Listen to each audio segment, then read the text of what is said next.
The tactic of boycotting individuals, businesses and organisations by ostracizing them, refusing to work for them or supply them, or to purchase their products, dates back millennia. Mainly associated today with lifestyle choices and large-scale environmental, union and anti-discrimination campaigns, historically boycotts in Australia were often localised, community-based campaigns, focused on industrial disputes and the cost of living. To explore this aspect of Australian community and labour activism, I'll focus on one specific area of boycott activity, those which were focused on pubs and other alcohol-based venues. Popularly known as beer strikes, these involved drinkers refusing to patronise some or all of the hotels in a locality until their demands were met. Generally taking place in small regional towns dominated by a single industry, these boycotts occasionally also hit larger towns and cities, such as Brisbane in 1918. Some of these disputes were linked to broader campaigns, such as that from 1915 onwards to remove the Northern Territory's chief administrator. The earliest pub boycott I could find was in 1880, and the practice appears to have peaked with mass wartime boycotts, which took place in many towns and cities across Australia during World War II. Those came in the context of broader issues to do with rationing and inflation. Today I'll be primarily focusing on the first 20 years of the 20th century, as this was the period during which these types of campaigns were first regularly launched and their basic organisational forms and tactics established. During this period, I've identified more than 190 individual campaigns across Australia, including the one seen on this slide from Queensland in 1903. Today, I'll provide a brief history of beer strikes and discuss the grievances that gave life to them, who was involved, how they were typically carried out, and their outcomes.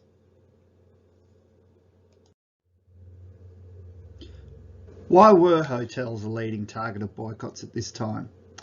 Well, I'll get into the exact nature of grievances later on, but broadly I suspect it was in part due to the discretionary nature of alcohol, at least for most drinkers.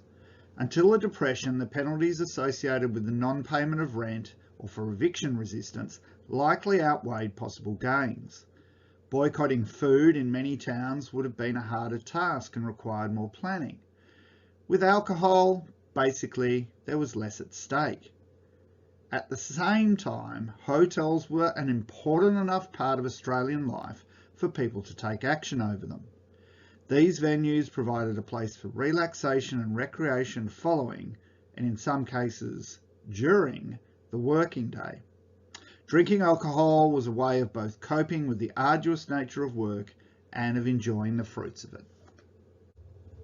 Although time spent in pubs revolved around alcohol, these were equally spaces for socialising. Just as today, people engaged in conversations, played and listened to music, formed sexual liaisons, played games and gambled. Pubs had long provided community and sporting clubs, unions, political parties and other groups with a place to meet.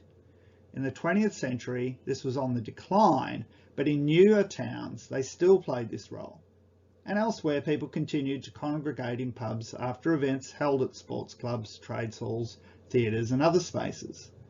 The central role of hotels in rural and remote towns is borne out in this photo of Mount Mulligan, which sustained its own successful beer strike, as the pub in 1910 can be seen to overshadow every other building in town.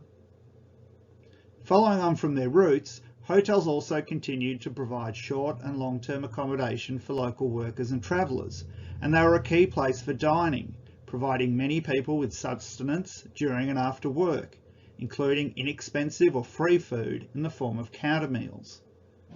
Through these activities, bonds were formed with particular establishments, making them much more than places to simply access alcohol.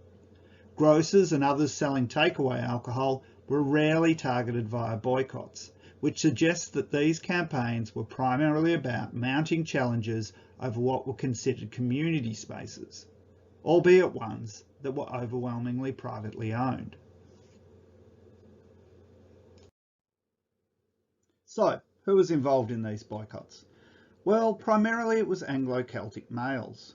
The outcomes of drinking alcohol for individuals, class, community and nation were hotly contested issues, and the first 2 decades of the 20th century were a period during which a number of laws and regulations governing alcohol changed. This was the result of concerted pressure exerted by the temperance movement, which included unionists and union leaders. The legal, political and societal trends driven by this activism, by the White Australia policy and by other developments meant that gender and racial segregation were on the rise. When combined with negative stereotyping, legal and regulatory changes increasingly pushed women to drink at home, or, where they were available, relegated them to what were known as ladies' lounges. The most populated sections of hotels, public bars, became by dint of custom and law places where white, working class male drinkers gathered. Given the power dynamics of the era, the masculine nature of drinking in pubs was likely another reason why issues to do with them came to the fore, rather than consumer items more closely related to the domestic sphere. Despite these trends, the early decades of the 20th century remained a time in which, with few other jobs and business opportunities available, women still worked in hotels as bar staff, cleaners and launderers. Some were also licensees and managers. As a result, while it was largely men who took part in beer strikes as consumers, women's involvement mainly came as a result of industrial claims made as hotel workers. This was particularly the case in northern Queensland, where from 1913 a series of boycotts sought, and generally won, improvements in wages and conditions for women. Occurring in a time of marked contestation between militants and moderates within the Queensland Labour movement, with both under attack from right-wing nationalists, some of these boycotts campaigns over women's pay and conditions became protracted and highly violent. At Hughenden, a 19-month-long beer strike concerning overtime owed to women workers saw loyalists and returned soldiers physically break up meetings. Union and boycott organisers were beaten and evicted from town, in part over rumours that female workers had spat on soldiers' medals during boycott rallies. The pub seen in this photo, the Great Western, was put up for sale during the beer strike, but was unable to find a buyer. Despite the boycott campaign facing such repression, it eventually won, in part because arbitration and other court findings went against publicans, but also in part because shearers began refusing to work with anyone who had patronised black band hotels, and this put extra pressure on local business and rural interests. Other disputes in the region at this time sometimes lasted up to months and saw jailings and similar right-wing mobilisations. During these campaigns, female hotel workers sometimes joined men on picket lines, sometimes took industrial action, and on occasion clashed with male union organisers over the direction and demands of campaigns. Other than these campaigns being primarily made up of male consumers and a minority of women workers, 2 other factors were commonly seen, and these were particularly important in pushing what might have ended with complaints in the direction of action. The first of these concerned location, as the overwhelming number of campaigns took place in regional and often remote communities. Most of these only had one hotel or a small number which could act in cartel-like fashion to set prices and standards. A lack of competition and choice made it difficult for drinkers to take informal action and just go somewhere else. At the same time, the small consumer base made rural hotels vulnerable to boycotts, and agitation could easily reach the bulk of the population. Such factors could also be seen in the parts of larger towns and cities where beer strikes were called and held. Many disputes concerning hotels adjoined the waterfront and were associated with those who worked, socialised and lived in tight urban communities. Boycotts in Port Adelaide and Devonport didn't extend beyond wharf labourers, whilst others in Brisbane and Port Pirie began on the waterfront before spreading out to other areas and industries. Dock workers also joined miners in spearheading campaigns in more remote locations, such as on Thursday Island, Queensland, where in 1920 a boycott over prices was backed by an industrial ban on the unloading of alcohol. The second most common factor associated with action was the involvement of unionists.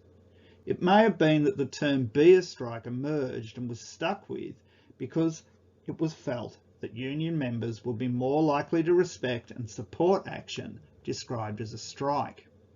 Certainly the tactics, opprobrium and language targeted against those who defied bans was similar to that used against those who scabbed on workplace strikes. Union branches and leaderships, trades and labour councils and other industrial bodies were occasionally involved in beer strikes. However, unless they involved workplace issues, these campaigns were more typically run at a grassroots level by ad hoc committees, albeit ones that were often made up of unionists. The reluctance of unions to become officially involved was likely in part due to the focus on community rather than workplace issues, but also possibly because beer strikes could become highly divisive. In Port Pirie, for instance, which experienced 4 beer strikes in the first decades of the 20th century and more in the years following, a 6-week dispute in 1920 pitted various union leaders and bodies against one another. As the dispute dragged on, arguments in workplaces broke out between those who were still abstaining and those who had lapsed. Upon its collapse, the leader of the Amalgamated Workers Association described the dispute as the worst defeat Labor had known in Port Pirie.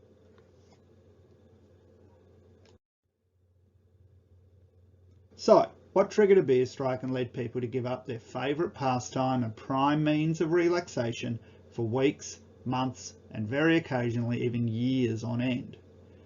The chief driver was undoubtedly the cost of alcohol, usually beer.